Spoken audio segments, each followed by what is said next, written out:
on that timeline, we relive those lives.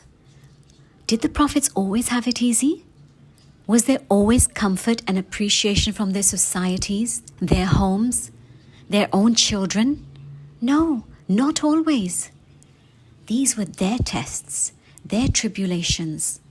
And we observe and learn how they overcame them, how they stood up, and how it conditioned them to be the best of creations, loved by Allah subhanahu wa ta'ala. And what is it that we essentially learn? That we all have a body, a jasad, and we all have a soul, a ruh.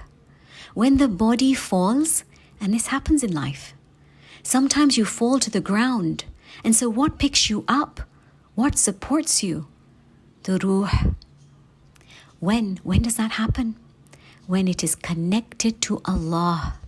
When you feed it and nourish it with the words of Allah. That tawakkul in Allah is re-enhanced. And you know that this was destined for you. And so you rise again. And you continue to pave that way to Jannah. So work on that soul. Work on that ruh.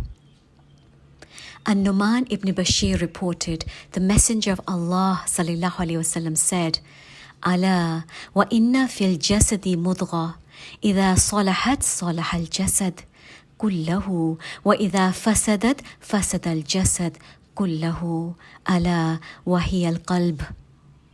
Verily, in the body is a piece of flesh, which if sound, the entire body is sound, and if corrupt, the entire body is corrupt. Truly, it is the heart.